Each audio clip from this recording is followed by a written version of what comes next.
ሰው ሲሞት ግን ምን ይሆናል? ሰማይና ገሃነም እውነት ናቸው ወይስ በሰዎች ልብ ውስጥ የተፈጠሩ ታሪኮች ናቸው? አንድ ፓስተር ከሞተ በኋላ ፈጣሪ ዳግም ወደ ሕይወት መልሶታል። የዚህ ምክንያቱ ደግሞ አንድ ወሳኝና አስገራሚ መልእክትን ለዓለም እንዲነግር ነው። ፓስተሩ ያየው አስፈሪ ነገር ከ1000 ሰዎች መካከል አንዱ ብቻ የሚያገኘው ዕድል ነው። ይህ የፓስተር ሬቨረንድ አስደናቂ ምስክርነትና ገሃነምና ገነት ከ1001 የተሰኘው ታሪክ በራሱ አንደበት የሚነገርበት ነው። ቻናሉን ሰብስክራይብ በማድረግ እስከ ፍጻሜው ተከታተሉ።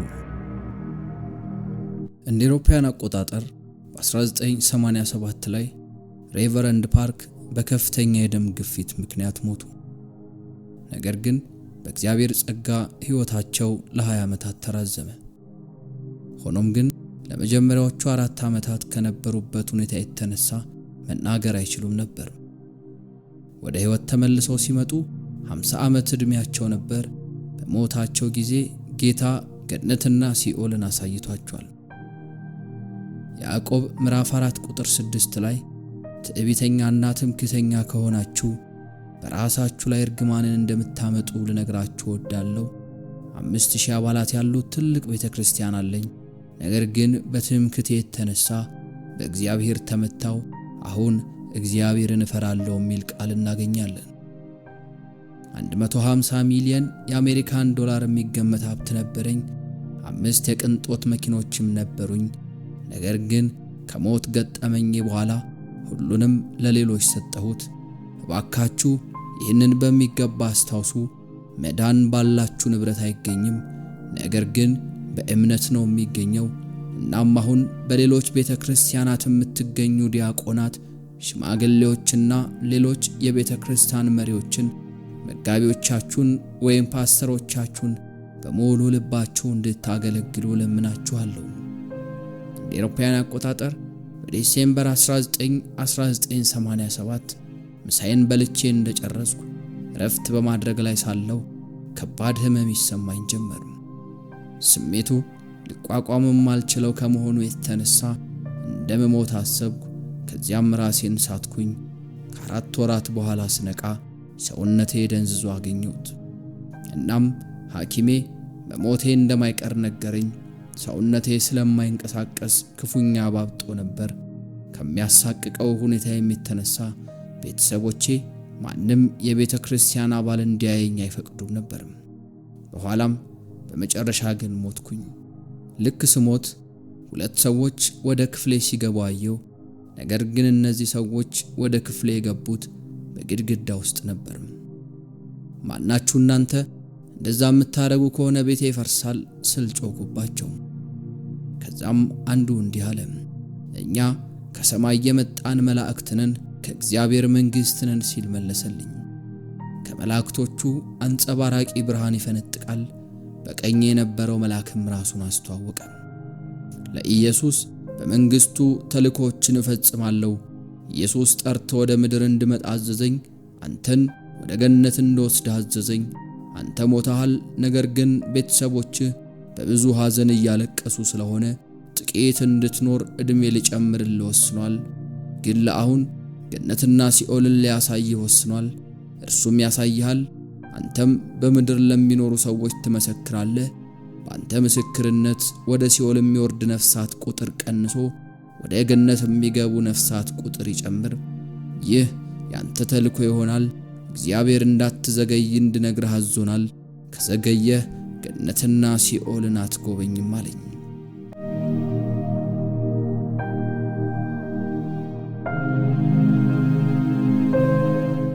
ከዚያም ቀጥሎ በግራዬ የነበረው መልአክ ደግሞ እንዲህ አለ፣ ከተወለድክበት አፍታ ጀምሮ እስከ ሞትክባት ቅጽበት ድረስ አብሬ ነበርኩ አለ። በዚያ ሰዓት መልአኩ ምን ለማለት እንደፈለገ አልገባኝም። አሁን ግን ጠባቂ መልአኬ እንደሆነ አወቅኩ። ስለዚህ እንዲህ አልኩኝ፣ ልሄድ አልችልም፣ በፍጹም አልሄድም። እኔ መጋቢ ነኝ። ጌታን በእንዲህ ያለ የሰውነት አቋም ላገኘው አልችልም። ላየው የምፈልገው ጤነኛ ሰው ሆኜ ነው። ከጌታ ዘንድ ከአስተያየት ይልቅ ብዙ ነቀፋዎችን እቀበላለሁ። እኔ ትዕቢተኛና ትምክተኛ ነኝ። እናም አሁን የተረገምኩና በሽተኛ ነኝ። እንዴት ነው ገነት ልገባ የምችለው? በጣም ፈርቻለሁ። እባካችሁ ወደ ገነት ተመለሱና ለጌታ እንዲፈውሰኝ ንገሩት። ከዛም ተመልሳችሁ መጥታችሁ በሕልም ወደ ገነት ውሰዱኝ። እባካችሁ በእኔ ፋንታ ምሕረትን ለምኑልኝ አልኳቸው። ነገር ግን መላእክቱ የኔን ክርክር እየሰሙ አልነበረም። ልብሶቼን አወለቁና በገነት ለመልበስ አስቀያሚ እንደሆኑ ነገሩኝ። ከዚያም ነጭ ልብስን አለበሱኝ። እጆቼን ያዙና ወደ ሰማይ በረርን። በደመናዎች ውስጥ አለፍን።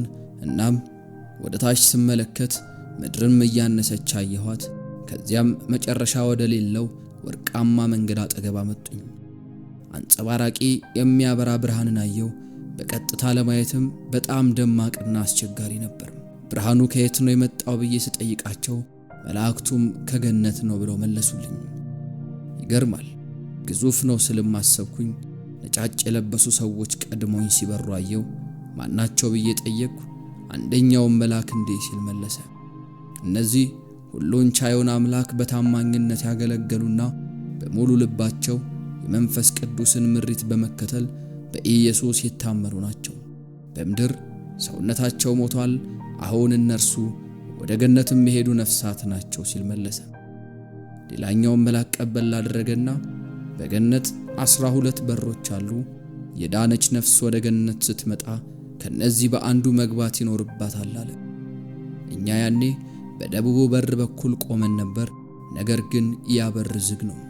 እየጠበቅንም እያለ መላእክቱን እንዲህ ስል ጠየቅኳቸው። መላእክቶይ ለምንድነው ይህ በር ያልተከፈተው አልኳቸው። መላእክቱም መለሱ፣ ምክንያቱም አንተ የገነትን የምስጋና ዝማሬ እየዘመርክ ስላልሆነ ነው። እኔም ጠየቅኩኝ፣ መላእክት እኔ ትዕቢተኛና ትምክህተኛ ሰው ነበርኩ። እናም በዚህ ምክንያት በበሽታ ተገረፍኩ።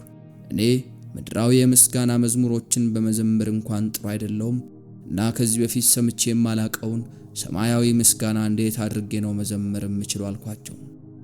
መላእክቱም ልክ ነህ፣ ሆኖም ግን አሁንም ቢሆን ራስህን ለምስጋና ማዘጋጀት ይኖርብሃል። አንተ ትዕቢተኛ ሰው ነህ፣ ነገር ግን ለመዘመር ተዘጋጅ ብለው መለሱልኝ። ከዚያም መላእክቱ መዘመር ጀመሩ። እናም እነርሱ ሲዘምሩ እኔም አብሬያቸው መዘመር ጀመርኩ። ለእኔ እንደ ተፈጥሮ ይሆነልኝ። እናም ቀጥሎ ደግሞ ወደ ውስጥ ገባን።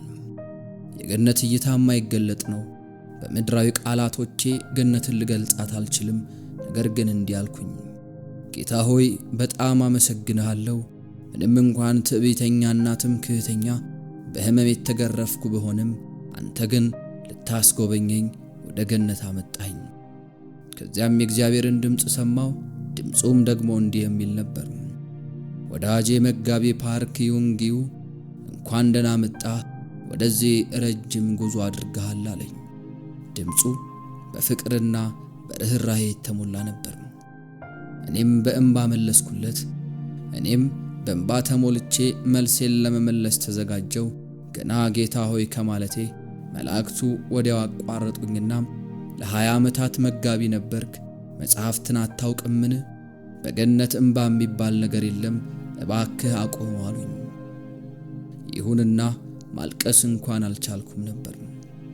ከዚህም ቀጥሎ ጌታዬ በዚያ ሩህሩህና በፍቅር በተሞላ ድምፁ 5 ጥያቄዎችን ጠየቀኝ። ቃሌን ወይም መጽሐፍ ቅዱስን በማንበብ ምን ያህል ጊዜ አሳልፈሃል? ምን ያክል መባ ሰጥተሃል? ምን ያክል ጊዜ ለሰዎች ወንጌልን ሰብከሃል? በአግባቡ አስራትህን ስታወጣ ነበርን? በጸሎትስ ምን ያህል ጊዜ አሳልፈሃል ሲል ጠየቀኝ። እኔ 5ኛውን ጥያቄ መመለስ አልቻልኩም። ጌታም ስለ 5ኛው ጥያቄ ወቀሰኝ። የግዙፍ ቤተክርስቲያን መጋቢ ከሆንክ ጀምሮ በጸሎት በጣም ሰንፋል። በሥራ መወጠር ለኔ እንደ ምክንያት አይሆንም። መላእክቱ በገነትና በሲኦል መሃል ብዙ ቦታዎችን ያሳዩሃል። እንደምትፈልገው ያክል ዙሪያውን ተመልከት። በገነትና በሲኦል ብዙ ቦታዎችን ከጎበኘ በኋላ ትሄዳለህ አለኝ። ነገር ግን ጌታ መልኩን በፍጹም እንዳየው አልፈቀደልኝም። መላእክቱ በመጀመሪያ በገነት 3 ቦታዎች ወሰዱኝ። በመጀመሪያው ቦታ በጋራ የሚኖሩ ሕፃናት ልጆችን አየሁ። በሁለተኛው ቦታ ደግሞ አዋቂዎችም የሚኖሩበት ነበር። ሶስተኛው ደግሞ እንደምንም ወደ ገነት የገቡ ነፍሳት ያሉበት ቦታ ነበር። ምንም እንኳን ገነት ቢገቡም የገቡት ግን አንገት በሚያስደፋ ሁኔታ ነው።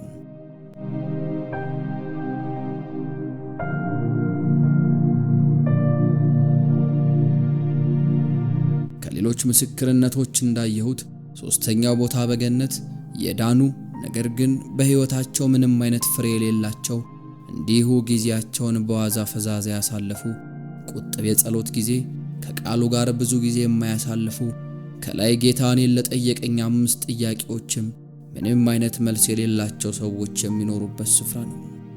በአንደኛ ቆሮንቶስ ምዕራፍ 3 ቁጥር 15 ላይ እንዲህ የሚል ቃል ሰፍሯል። የማንም ሥራ የተቃጠለበት ቢሆን ይጎዳበታል፣ እርሱ ራሱ ግን ይድናል፣ ነገር ግን በእሳት እንደሚድን ይሆናል ይላል። ብዙ ሰዎች ሕፃናቶቹ ልጆች ዕድሜያቸው ምን ያክል እንደሆነ ጠይቀውኛል። የመዋለ ሕፃናት አይነት ልጆች ይመስላሉ። በጸጥታ እንደምናቃቸው ሕፃናት አይነት እንደ ወንድም እንደ ሴትም አይደሉም። እያንዳንዱ ሕፃን አብረዋቸው የሚሆኑ የሕፃን መላእክት አሏቸው። በገነት አብዛኞቹ ነፍሳት የራሳቸው ቤት አላቸው። ሆኖም ግን ሌሎች ቤቶች የሌላቸው ደግሞ አሉ። ልጆቹም የራሳቸው ቤት የላቸውም። ልጆቹም እኮ ነፍሳት ናቸው፣ ለምንድን ነው የራሳቸው ቤት የሌላቸው ስል ጠየቁ። መልአኩም እንዲህ ሲል መለሰልኝ፣ በምድር ያሉ ሰዎች ቤታቸውን ለመስራት ዕቃ እንደሚያስፈልጋቸው ሁሉ እኛም በገነት ያለነው ለመገንባት ዕቃዎች ያስፈልጉናል።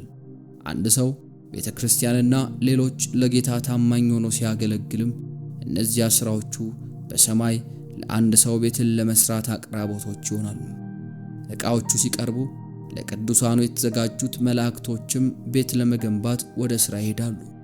በሌላ አገላለጽ ሽልማታቸውን ወይም አቅርቦታቸውን ለመቀበል ጊዜ አልነበራቸውም። ለዚህ ነው ሕፃናቶችም ቤት የሌላቸው ሲል መለሰልኝ። እኔም ጥያቄን እንዲህ ስል ቀጠሉ። ለቤቴ ብዙ ዕቃዎችን ለማቅረብ በምድር ላይ ምን ማድረግ አለብኝ አልኩት። መላእክቱም እንዲህ ሲል መለሰ፣ አንድ ሰው ለግንባታ ዕቃዎችን ለማቅረብ 7 ነገሮችን ማድረግ ይጠበቅበታል። የመጀመሪያው ያጠራቀሙት የእግዚአብሔር የአምልኮና የምስጋና ጊዜ ነው። ሁለተኛው መጽሐፍ ቅዱስን በማንበብ ያሳለፉት ጊዜ ነው። ቀጣዮቹን ደግሞ በቀጣይ ምዕራፎች በዝርዝር ከቀሪ ታሪኮች ጋር የምናቀርባቸው ይሆናል።